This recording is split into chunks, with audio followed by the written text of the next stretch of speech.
board, please.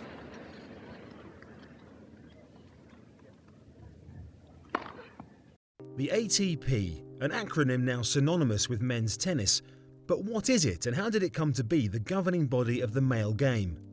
The Association of Tennis Professionals decides the rules and regulations of men's tennis, operates the tournaments outside of the Grand Slams, and acts as a representative of player interests. But before its establishment, the tennis landscape was markedly different. Since the advent of the Grand Slams in 1877, and for some 90 years after that, tennis was an amateur endeavour. Players were affiliated to official tennis federations and couldn't play in any tournament for money. Instead, they were compensated for travel expenses alone, as tennis's governing body sought to protect those who just wanted to play the game from those who needed payment for their participation. There was no place for uncouth conversations about money in honourable competition. In a bid to reward the top players of the day and provide financial security, promoter C.C. Pyle established the first tennis tour in 1926. It consisted of a series of exhibition-style events to paying audiences, but came at a cost to the touring pros. They were immediately banned from all the game's grand stages, including Wimbledon and Roland Garros. Many of the early greats, including Bill Tilden, Suzanne Lenglen, Fred Perry, Don Budge, Jack Kramer, Althea Gibson and Pancho Gonzalez followed this course, and by the mid-20th century, the big names began departing for the pro ranks earlier and in more significant numbers. This left amateur-only events like the Grand Slams with fewer established champions in their draws. At the same time, smaller, purportedly amateur tournaments in Europe began shelling out large under-the-table fees to lure top players, a practice branded shamateurism. By the end of 1967, Wimbledon organisers could no longer stomach the facade of the amateur-professional divide, and so set the wheels in motion for the establishment of the Open era. The move is made because the English are tired of the hypocrisy in the sport, the shamateurism that plagues high-class tennis, said Derek Penman of the British Tennis Association. It is well known that amateurs bargain for and receive exorbitant expenses to compete at many tournaments. We must take action on our own account to make the game honest. For too long now, we have been governed by a set of amateur rules that are quite unenforceable.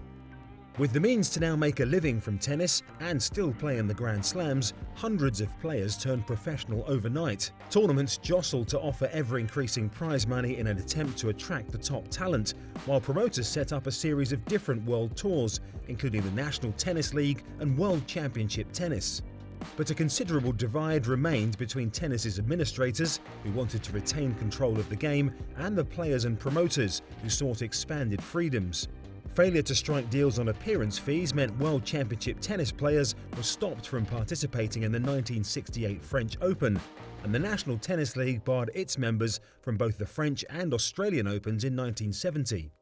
The International Lawn Tennis Federation, alarmed by the control of the promoters, made an attempt to outmaneuver them by approving Jack Kramer's Grand Prix tennis circuit, which was described as a series of tournaments with a money bonus pool that would be split up on the basis of a cumulative point system. This would encourage the best players to compete regularly in the series, so that they could share in the bonus at the end and qualify for a special championship tournament that would climax the year. This move further fragmented players across tournaments, underscoring the need for better player representation at the game's top table. During the 1972 US Open, some of the top men's players met in a secluded stairwell to discuss the formation of a new union-style organisation, the Association of Tennis Professionals, or ATP.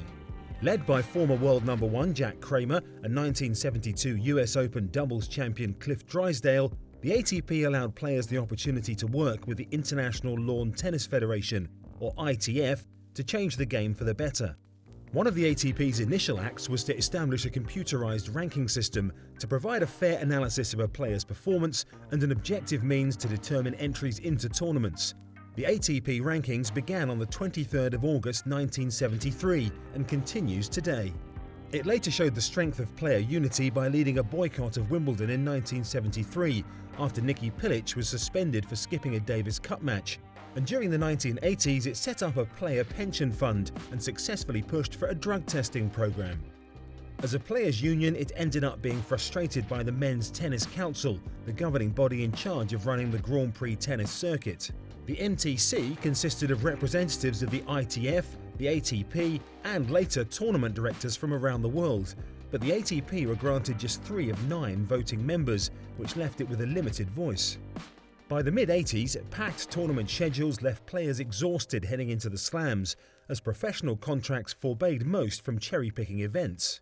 While the value of sponsorship deals and television rights inflated rapidly, their potential remained largely untapped by the ITF, leaving prize money stagnant. Some players wanted the ATP to take commercial matters into its own hands. By 1988, dissatisfaction with the management and marketing of the Grand Prix circuit was at boiling point.